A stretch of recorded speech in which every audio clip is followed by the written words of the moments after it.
¿Cómo están? Bienvenidos a esta edición de Agenda Económica, día lunes, iniciando una nueva semana. Gracias por acompañarnos a esta hora aquí en CNN Chile. Nosotros iniciamos nuestra revisión de noticias de cada mañana, 30 minutos de informaciones para partir una nueva semana y un nuevo día. Ánimo para este lunes 16 de agosto. Vamos a comenzar de inmediato revisando los temas que van a marcar nuestra agenda, nuestra pauta para el día de hoy. Comenzando con temas locales y lo que está ocurriendo a nivel nacional respecto a la situación de la pandemia y a los apoyos económicos que está entregando el gobierno. En particular, el IFE ha significado un desembolso de dinero importante y la extensión de este mecanismo de apoyo hasta el mes de diciembre significará también la necesidad de financiamiento. Parte de ello vendrá desde el Fondo de Estabilización Económico y Social, el FES, desde donde el gobierno anunció que retirará $1.000 millones más.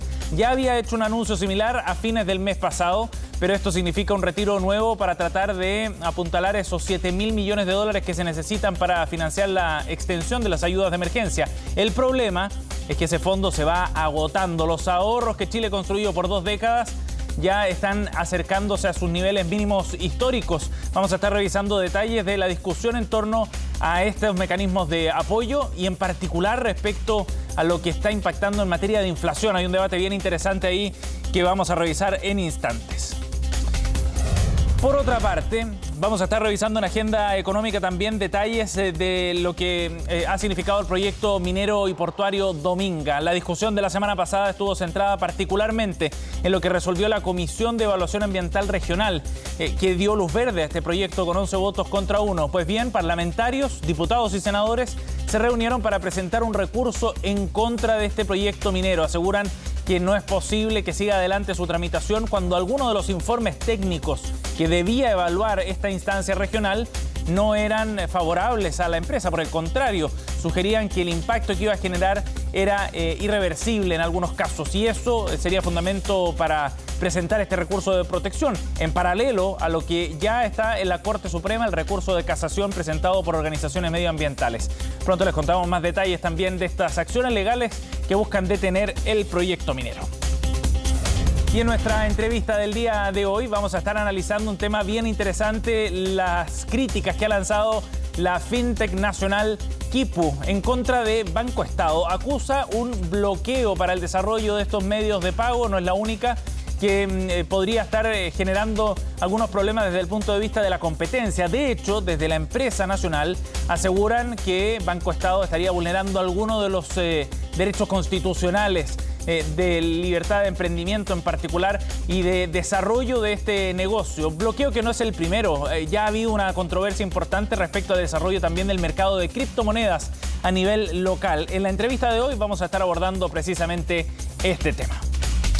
Y por otro lado, este lunes partió con malas noticias macroeconómicas a nivel internacional. Los datos que publicó hoy día China generan algo de temor respecto a la velocidad de recuperación de la economía global, tirada principalmente por el gigante asiático.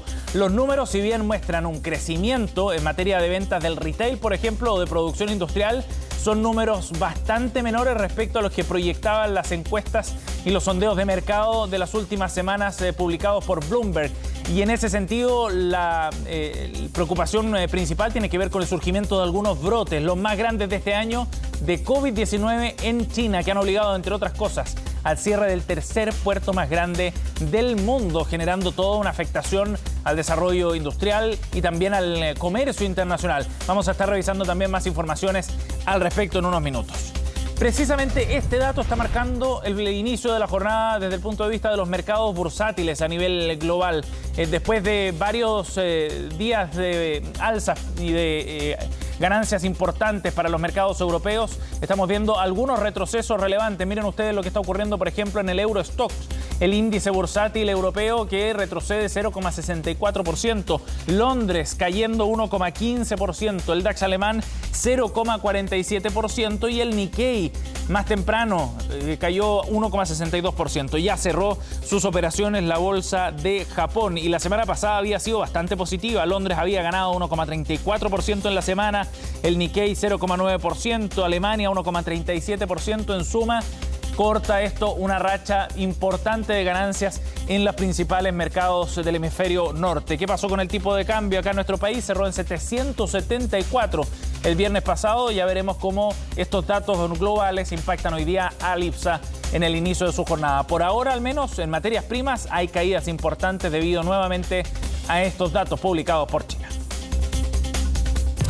Bien, vamos a revisar ya el detalle entonces de las informaciones y vamos a partir con noticias del ámbito político, porque ayer se desarrolló el último debate de los candidatos a la presidencia del bloque Unidad Constituyente. Paula Narváez, Carlos Maldonado y Yasna Proboste debatieron en la jornada de ayer y plantearon finalmente sus últimas ideas y propuestas respecto a una serie de temas. Nosotros, por supuesto, nos enfocamos en el lado económico, en la antesala de la consulta ciudadana que se va a desarrollar este fin de semana. El domingo se desarrolla este proceso. Los invito a que revisemos algunos de los pasajes más importantes referidos en particular al tema de pensiones. Vamos a escuchar a Carlos Maldonado y a Paula Narváez refiriéndose a estos temas.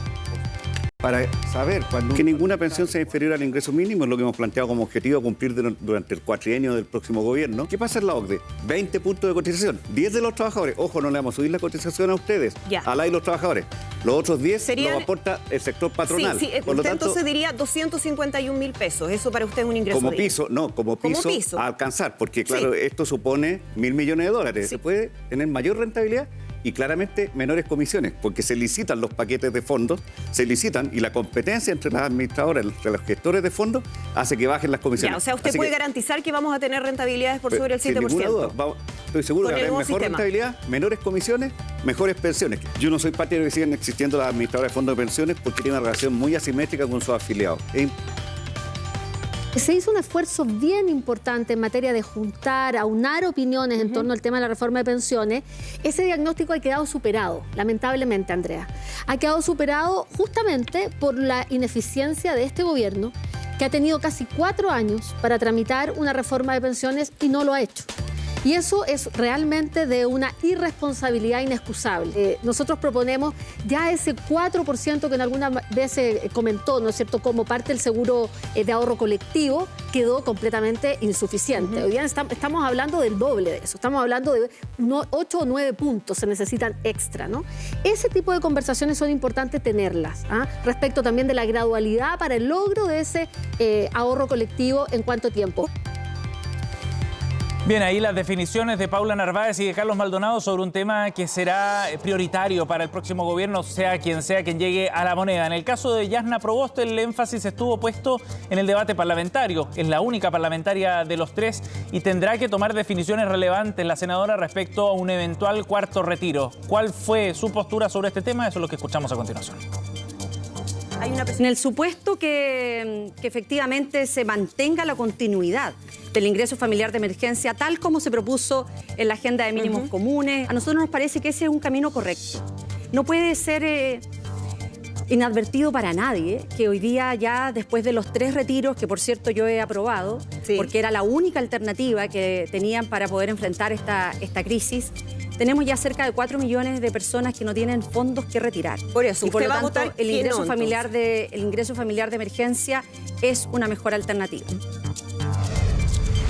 Bien, vamos a otro tema, pero vinculado también respecto a estos apoyos desde el Estado para las familias en estos momentos de la pandemia. El IFE se extendió, lo sabemos, hasta fin de año y esto ha obligado a que el gobierno haga un retiro de $1.000 millones, como le contábamos en titulares, del Fondo de Estabilización Económico y Social, el FES, la cuenta de ahorro que tenía nuestro país en el exterior. Bueno, ese retiro va marcando de alguna manera también la capacidad que tiene el Estado porque se acaban esos ahorros y ha abierto un debate respecto a la pertinencia de estos apoyos o de estas ayudas extendidas y la necesidad de ir focalizando parte de ellas también en un contexto de mejores números de la pandemia. Vamos a ver los detalles y el debate también en la siguiente nota de Francesco Bachela. A pocas horas del último debate televisivo de Unidad Constituyente, una ex participante de la carrera presidencial hizo un emplazamiento a Narváez, Proboste y Maldonado, incluso más. Asegura que estos terminarán apoyando igual un cuarto retiro. Yo los invito a reconsiderar su actitud. Van a tener que aprobarlo finalmente. Háganlo rápido. Y si no, cambien, por ejemplo, sus dietas parlamentarias por los 177.000 pesos con que quieren que viva la gente. es evidente que van a tener que apoyar los candidatos presidenciales del cuarto retiro. El emplazamiento lo extiende a Gabriel Boric y Sebastián Sichel, también quienes, al igual que los tres anteriores, exigían un ingreso familiar de emergencia como el que anunció el gobierno, y por el cual el Ministerio de Hacienda informó un nuevo retiro desde el Fondo de Estabilización Económica y Social por $1.000 millones. Siempre lo hemos dicho, la responsabilidad fiscal también es un componente importante a la hora de tomar decisiones. Si uno suma lo que ha sido el año 2020 más el año 2021 en materia de transferencia, ya se han superado las $35.000 millones. Hay sectores de la sociedad a los que el IFE, si bien les puede llegar, no les alcanza. Me refiero particularmente a sectores de clase media que tengan niveles de gastos muy superiores a lo que el IFE les permite financiar, o que han adquirido deudas como consecuencia de la falta de apoyo estatal durante todo este periodo de la pandemia y que hoy día están con el agua hasta el cuello. Sin embargo, en el Congreso ese gasto para las familias no ha logrado detener la discusión a la que apela Giles y otros parlamentarios que debaten en la Cámara y también en televisión. Hoy en día no están las condiciones dadas para aprobar el cuarto retiro. Sabemos todos los perjuicios que causa la economía. Sabemos que hacer el retiro es pan hoy día y hambre para mañana. Son chilenas y chilenos, familias que están muy endeudadas, o bien familias que pretenden inyectarle recursos a su emprendimiento o partir un emprendimiento. Es frente a ese inevitable, dicen algunos, avance del cuarto retiro que diputados y senadores de la UDI proponen que se pueda retirar el 100% de los fondos. Hoy el cuarto retiro, mañana el quinto, pasado mañana el sexto. Yo solo estoy disponible para el retiro del 100%. Hay 3 proyectos de la senadora Proboste que hablan de nacionalizar. Vienen por nuestro dinero, vienen por ese botín. Nuestro proyecto incentiva a las personas a mover su plata a un bolsillo más seguro, a transferir sin liquidar, recibiendo premios e incentivos tributarios y del Estado. Voté a favor de los 3 retiros anteriores y tal como lo dijimos en esa oportunidad, en el tercer retiro, nunca hemos considerado que esto sea una buena política pública, no lo es. Nadie puede pensar en que frente a una emergencia la forma sea salvarse con sus propias uñas, salvarse con sus propios ahorros. Siempre quisimos que el gobierno entendiera, abriera los ojos, escuchara. El IFE universal en régimen tiene un costo mensual de casi $3.000 millones. Hay parlamentarios que consideran necesario extenderlo hasta el mes de marzo y esto podría superar incluso los $16.000 millones. Bueno, y es este punto precisamente, el de la extensión de estos apoyos de emergencia y la necesidad también de financiarlos, por supuesto, lo que ha abierto un debate respecto a la pertinencia o no de estos montos, de la universalidad también de las ayudas. El exministro de Hacienda de los gobiernos de Ricardo Lagos y Michelle Bachelet, Nicolás Eizaguirre, entró a este debate precisamente con una mirada bien crítica. Dice que no es necesario este nivel de universalidad de los apoyos en un momento en que estamos con mejores cifras económicas, hay una apertura también de la economía y cierta recuperación de empleo. Escuchemos al exministro de Hacienda. Yo creo que no entendieron bien el problema. Todos gritábamos, los economistas, mire lo que está haciendo hasta Trump, mire lo que está haciendo Johnson en Inglaterra, y estaban tirando cheques por doquier, ¿cierto? Porque la economía estaba echando cuál. No lo hicieron. Producto de lo cual el río se desbordó. ¿Por qué lado se desbordó? Por los retiros. Y entonces, cuando usted comienza a sumar retiros con las ayudas que este año finalmente comenzaron a ser muy sustanciosas, se pasó un poco de rosca la cosa. Y ahora estamos, ¿cierto?, con la economía muy recuperada y si seguimos con un IFE universal y con más retiro, va a haber inflación. Claro, Eizaguirre apunta que hay un sobrecalentamiento de la economía debido a estas ayudas sumados a los retiros que ya se han realizado. Y se empieza a notar esto además en un indicador clave, el de la inflación. Nicolás Eizaguirre también advertía respecto a la evolución del indicador de precios. Y si la persona está por debajo de la línea de pobreza, o sea, una familia de 4, debajo de 500.000 pesos, obviamente el Estado los tiene que ayudar. Pero es que resulta que le están cayendo los 500.000 pesos por cada 4 personas a los que están ganando 700.000 o 1 millón o 1,5 millones. ¿Y en qué va a ayudar usted a la recuperación del empleo con eso? ¿Me estoy explicando? Entonces, el problema es que el gobierno perdió el control y estamos entrando en un descontrol que en vez de ayudar, que es necesario, a esos 800.000 familias que todavía no tienen empleo, lo que va a hacer es generarle carestía en los alimentos y en la inflación. Bien, ahí la advertencia de Nicolás Izaguirre, pero hay otro tema relevante también que tiene que ver con los recursos de los que dispone Chile a partir de ahora. Se estrecha cada vez más el abanico de posibilidades que tiene nuestro país, en definitiva, de generar estos mecanismos de ayuda. Ya lo veíamos en la nota, se anunció un nuevo retiro de $1.000 millones desde el Fondo de Estabilización Económica y Social, y eso significa ir acortando, en definitiva, el ahorro que tenía nuestro país a nivel internacional en los fondos soberanos. Se trata, con esta acción, de un retiro que se suma a los de abril, junio y julio, y ya suma un total de $5.750 millones obtenidos de este fondo en lo que va del año. Y el objetivo, por supuesto, es el mismo que los anteriores: financiar las necesidades presupuestarias del gobierno central en materia social. Esto tras el fortalecimiento del plan de reactivación anunciado el 10 de agosto pasado. Ojo, eso sí, porque a fines de julio quedaban cerca de $4.000 millones en el Fondo de Estabilización. Ahora se está acortando la posibilidad, y lo que viene en adelante, si es que ya se acaban los ahorros, es sencillamente endeudarse.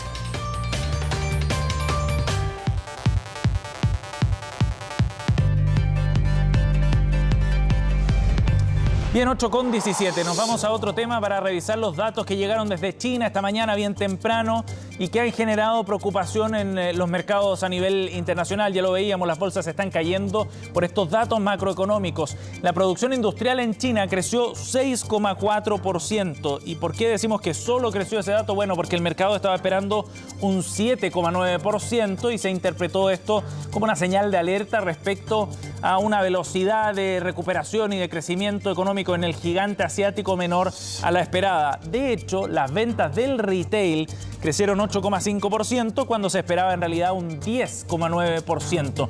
Son números sin duda altos, de gran envergadura, pero menores, como decíamos, a lo que esperaba el mercado según los últimos sondeos de Bloomberg. ¿Cuáles son las razones para esta caída o este número menor a lo esperado? Bueno, principalmente los brotes de COVID que surgieron durante el mes de julio y que obligaron a restricciones de viaje, al cierre de algunos terminales portuarios, entre otros. El brote más grande de este año se ha desarrollado en Nanjing y ha obligado a una serie de restricciones que impactaron, por cierto, algunas áreas de la economía china. Ha habido algunas inundaciones también que han generado problemas y eso está generando complicaciones. Si a eso le sumamos además problemas de comercio exterior, que creció un 19% este año comparado con el 32% que había crecido en junio, bueno, hay señales de alerta que hay que mirar en detalle. Veremos qué es lo que ocurre hoy día en la Bolsa de Comercio de Chile respecto a cómo están rindiendo las bolsas a nivel global en un lunes que no comenzó lamentablemente muy auspicioso.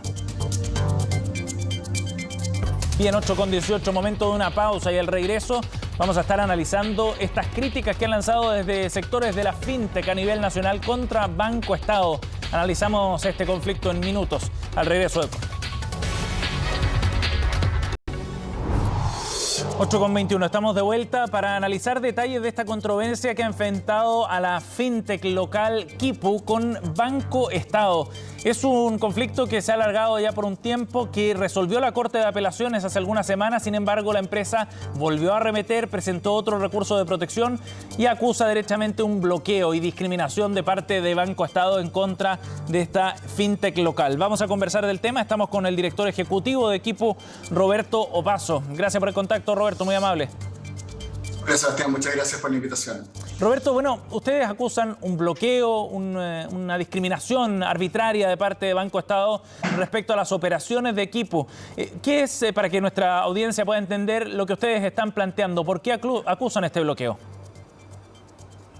Para entenderlo es importante decir que Quipu es una solución de pagos que funciona automatizando transferencias, es decir, facilitando que la persona que va a pagar realice una transferencia con nuestra aplicación, que puede ser en página web o en celular, y que luego el comercio que está recibiendo esta transferencia lo sepa de manera instantánea, que esto quede registrado en su sistema de venta, para que rápidamente se pueda entregar los productos o servicios que la persona esté pagando. Banco Estado instaló, buscando mejorar sus prácticas de seguridad, producto de una serie de problemas que ellos han venido teniendo, que están relacionados con el phishing de tarjetas, la clonación de claves de sus clientes, phishing sobre claves, clonación de tarjetas. Han implementado una tecnología que se llama Antibot, que bloquea algunas de las transacciones a través de Internet porque estima que son bots. Nosotros decimos, esto es como bloquear los celulares porque uno puede tomarle una foto a algo que esté protegido con derechos de propiedad intelectual. Evidentemente se pueden hacer cosas erradas con los celulares, pero no por esa razón los vamos a bloquear en forma masiva. Y Banco Estado ha bloqueado de manera masiva las transacciones de Quipu. Nosotros nos acercamos a ellos, les explicamos, de modo que esto no se pueda confundir con un error o una consecuencia indeseada de la activación de una tecnología antibot. Incluso colaboramos con ellos durante 15 días para acordar protocolos de seguridad que les permita mantener operativo su sistema antibot, pero sin bloquear Quipu. Nosotros entendemos que al bloquear Quipu y al bloquear también a otras fintech, se produce una violación al derecho de propiedad sobre datos y fondos que el banco tiene en custodia y son de sus clientes. Y ese punto es interesante porque otras fintech como Fintonic, ETPay también han pasado por algo parecido. ¿Qué crees tú que está detrás entonces ¿qué crees tú que está detrás finalmente de lo que resuelve Banco Estado respecto a la fintech o cómo está actuando con ella? Es difícil saberlo con certeza. Lo que puedo afirmar con certeza es que desde un punto de vista de la seguridad, esto no tiene ninguna justificación. Y esa es la única justificación que se ha intentado dar de manera pública. Si tú piensas, la clonación de tarjetas o cuando se hace phishing para capturar las claves de las personas, es algo que ocurre completamente afuera del perímetro del banco, también afuera del perímetro de Quipu, y por lo tanto una tecnología antibot del banco no va a impedir ni la clonación ni el phishing. Sí impide muy eficientemente la competencia. De hecho, el vocero del banco ha salido declarando que su tecnología antibot bloquea 150.000 operaciones al día. Y si uno suma las operaciones de Fintonic, Floyd, Quipu, ETPayments, es relativamente fácil estimar 150.000 operaciones al día. Y queda la duda de si hacen algo más que bloquear a la competencia con esta tecnología que supuestamente viene a asegurar el banco. Bueno, y eso es interesante porque finalmente el desarrollo de la fintech, que ha sido explosivo en los últimos años, supone también cierta amenaza, digamos, a la banca tradicional y una inyección de competencia importante. ¿Tú crees que este es un bloqueo a la tecnología en general, más que a alguna marca en particular, algún desarrollador como ustedes? ¿Crees que es un bloqueo a la tecnología como competencia? Al interior del banco hay distintas personas con distintas opiniones. Pienso que es muy probable que algunas de esas personas se sientan propensas a bloquear la competencia y aprovechar esta tecnología para hacerlo. Sin embargo, no creo que eso sea masivo al interior del banco. Nosotros tuvimos la oportunidad de colaborar durante 15 días con un equipo que se portó muy bien con nosotros. Fueron muy proactivas y abiertas en la búsqueda de soluciones que van desde lo tecnológico hasta lo legal. Finalmente topamos porque a nivel del comité ejecutivo del banco, y aquí yo quiero centrar la crítica en el comité ejecutivo y no en el banco como una entidad completa, el comité ejecutivo le quitó el piso a su propio equipo de trabajo. El acuerdo que habíamos negociado, que fue subido por la Fiscalía del banco, el sistema de firma electrónica del banco, el comité ejecutivo digamos, lo negó, decidió restaurar una cláusula sumamente abusiva que se había discutido antes, en donde se pretende que Quipu pague el costo que se produce por phishing que se origina completamente afuera de Quipu, es decir, a ti te llaman por teléfono con una linda historia, te convencen de entregar tus claves, con esas claves robadas, si alguien se conecta a Quipu y hace una transacción, el banco pretende que eso lo pague Quipu o el autofraude. Y los usuarios hoy día de Quipu, ¿qué impedimento tienen con este bloqueo de Banco Estado para entender bien el conflicto para ellos? Hay muchos ejemplos porque Quipu se utiliza para pagar deudas de tarjetas, gastos comunes, pago de cuentas de servicio. Hemos hablado con muchos usuarios, por ejemplo, hay personas que no han podido pagar electrónicamente los gastos comunes y en plena pandemia tienen que bajar para pagarlo presencialmente con el conserje del edificio. Hay otras personas que no han podido pagar sus cuentas y han terminado en una sucursal de caja vecina pagando presencialmente las cuentas de servicio. Entonces, esto produce un impacto del orden de 500.000 clientes de Banco Estado que están acostumbrados a pagar mensualmente productos y servicios con Quipu y que ahora arbitrariamente el banco les dice, mire señor, yo custodio sus fondos y como custodio sus fondos le voy a decir que sus fondos en Quipu no se pueden usar porque instalé una tecnología antibot. Roberto, lo último porque se nos va el tiempo, pero la Corte de Apelaciones ya había declarado inadmisible un recurso que ustedes presentaron contra Banco Estado. ¿Cómo entendieron ustedes ese fallo? Porque ya de alguna manera la justicia le dio la razón a Banco Estado, dijo que este era un asunto contractual sencillamente. No es que le haya dado la razón, sino que declaró inadmisible el recurso. Y lo declaró inadmisible por considerar que este problema tiene que ver con un problema de contrato entre Banco Estado y Quipu. Esto que yo contaba de que llegamos a un acuerdo, un contrato que subió la Fiscalía y que el Comité Ejecutivo finalmente descartó, facilita el que se haya confundido la Corte.